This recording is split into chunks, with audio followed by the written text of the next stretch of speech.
Welcome to the A to Z of licensed games, a series of vids about games that take something from something else. It looks like it's time for another one of those games that aren't necessarily good, but are certainly very interesting.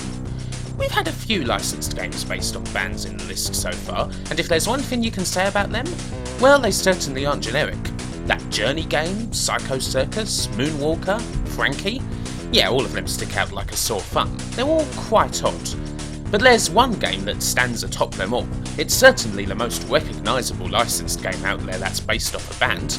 I am of course talking about Revolution X, Midway's arcade whale shooter from 1994. A simple enough game. I mean what, stick a big gun on the cabinet and let the player shoot anything that moves? Cool I guess, seen it tons of times. Hell, it was hardly the first one from Midway. But then none of those other games had Aerosmith in them. Frickin' Aerosmith, rock and roll's great survivors. Now I can't say I'm a fan, but these guys rode trend after trend and just kept on swinging, one of the biggest bands in the world over 20 years after they should have rightly sunk down into a narcotic-infused obscurity. Now by the time 9 Lives rolled around, most people with a functioning pair of ears recognised that the days of the Toxic Twins and Toys in the Attic or whatever were a long ass time ago, and who boy did it show. But there they were, still pumping out hits and selling millions. Now did Revolution X have much to do with that? Gee, I don't know. But Aerosmith's quest to carve out a niche in the nerdosphere was certainly like no other. I mean, just look at the plot. It's a game where you, the fan who just happens to carry a couple of Rambo-scale machine guns with you at all times, go to see Aerosmith get captured by the New Order Nation. New Order Nation. If there's a 3-word combo that's more Gen X than that, I don't know it. You travel the world and butcher thousands in your quest to save the band and burn the Reichstag in a tale packed full of loud berets, environmental leanings, mid-90s rivers of gore and thick New York accents. Stop the New Order bus. It's insane, ludicrous, clear shit-room material. The constant playing of Aerosmith-esque music and the incessant reminders that you're here to save Aerosmith of all things don't really help much either. I mean, if this was a few years ago, gee, I'd be pouring shit on every single thing about this game. It'd make the Little Britain review look positively serene. But time passes, people get into a better place, and they kinda become nostalgic for the old times, and this is very much true of Revolution X. Everything about it is just so painfully 90s. Not just that, a 90s vision that was completely designed and engineered by coked up corporate executives. Revolution X doesn't necessarily represent the best of the decade. I mean, every second you play it, you see something that makes you wonder where the fuck everyone's heads were at. Or up, more likely. If the foot soldiers on roller skates aren't enough, then the Power Ranger-esque ninjas certainly will be. But such things have just as much nostalgia as anything that was good, don't they? Nobody forgets about all the pandering, whether it's the adverts, the cartoons made to sell toys, the shitty toys themselves, the awful, awful TV shows. That stuff sticks out just as much, if not stronger, than the truly good. And let's say I sat you down and gave you a choice of 2 things to do. Listen to a Nirvana CD, or go and play some Pogs. What would you choose? Precisely. That's why you're here, more likely. And hell, a great deal of the games we've covered already occupy that same sort of space. It's the licensed game business after all. There's no respect of art here, is there? Revolution X is definitive. It's basically a poster child for licensed games, and so it kinda needed to be the feature game for this letter.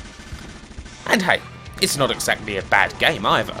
For all the stupidity of the plot, Revolution X is a very well made whale shooter, if you like that sort of thing. And the graphics are, well, they are what they are. They're pure 90s digitised goodness that you probably think looks awful now, but doesn't half set the nerves of Twitter with memories.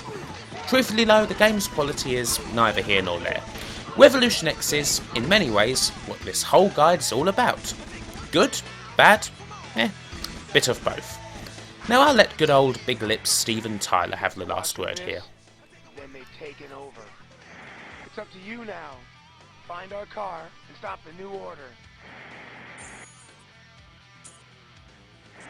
Remember, music is the weapon. Part man, part machine, all cop. Now that's the story of most of these honourable mentions. Robocop served the public trust by providing quite a few decent licensed games back in the day, starting with Data East's classic arcade side-scroller. Walk right, uphold the law, simple as that. Still quite a good game, a definite coin muncher, but I have a soft spot for most Data East games like this. However, being a Spectrum kid, the Robo side-scroller that I know off by heart is obviously Ocean's game. I do believe that Robocop was the Specky's most successful title. It was absolutely huge, the one game everybody had a copy of. In fact, it was #1 on the Spectrum sales charts for a freaking year and a half. No wonder Ocean used the Robocop formula again and again. Now, it's actually not an arcade conversion. It plays very similarly, but the levels are somewhat different, and there's a fair few mini-games thrown in that are clearly heavily inspired by the movie. For my money, still a good game, and the title theme is probably the Spectrum's best piece of music, so listen to that at least. Robocop 2 had a couple of games as well. Firstly, a Data East sequel in the arcade. Everything's a bit bigger this time around, and it plays more like a beat-em-up with the ability to move up and down on the plane. The game's not bad actually, although it is, surprisingly I find, quite easy for an arcade game. At least I think so. The expanded plane makes dodging enemies kinda trivial. Ocean also provided a sequel to their game on the Spectrum, and it is, as you'd expect, more of the same. Side-scrolling and mini-games. It's alright, but it's not exactly any progression from the first game, and I kinda think it looks a bit worse actually. And that brings us to the worst movie of the lot, Robocop 3. No Data East game this time, purely computers and consoles, mostly by Ocean. Their third Robocop game is... yep, same thing again. Is it bad? No. Is it samey? Yes. By now it's 1993 and the spec is dead, but you could get this on the NES as well. Not much of an improvement, it has to be said. However, the more advanced computers got a wholly different Robocop game. A Robocop game in 3D. You start by cruising the streets of Detroit and finding your destination, and then the game drifts into an early first-person shooter, controlled entirely with the mouse that actually moves surprisingly well, given how old it is and the machine it was on, the Amiga, in this case. Robocop 3D, as it's usually known, was easily the best game in the franchise since the first one, and while it perhaps hasn't held up so well today, it was a big success at the time. And then, of course, there's Robocop vs Terminator, which would have been my second choice for the featured title. A big crossover based off a comic book, this is a much more expansive title than any of the other Robocop games we've seen. The stages are larger, there's a lot more enemies, and holy Jesus, there's a lot more blood and guts.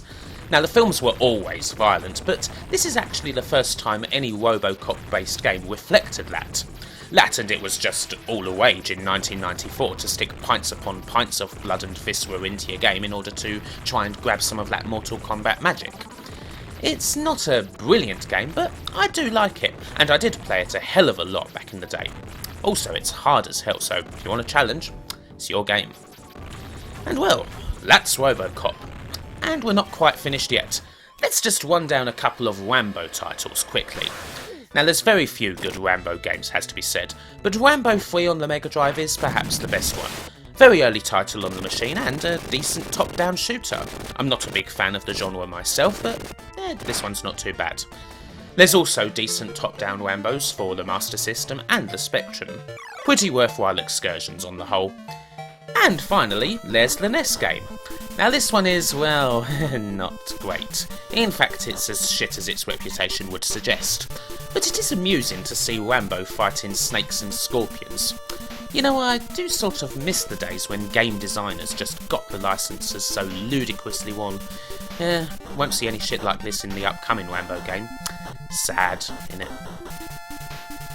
Now, today's shitwim title is actually a game I've covered before, although not in any regular way.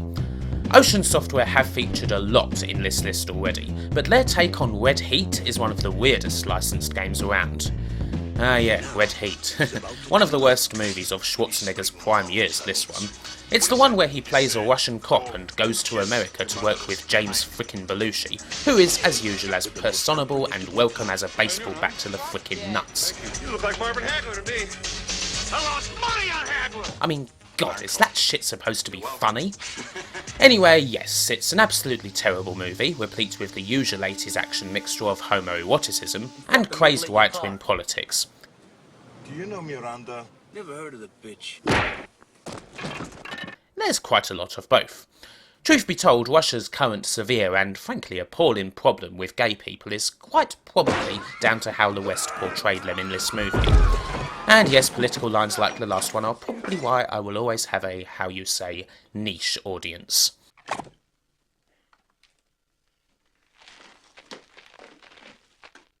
Cocainum. Okay, let's just look at the game, shall we?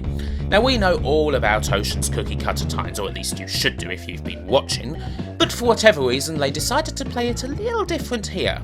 Red Heat appears to have been made purely for cool screenshots in magazines. Seriously, it must have looked bloody brilliant on paper. The graphics are stunning for the time, at least from a technical standpoint. Just look at the Spectrum version of the same game, and you'll see how far ahead the Amiga was. But everything about the graphics is just weird. I mean, what the hell's with the aspect ratio, for a start? It's widescreen before widescreen was even a thing.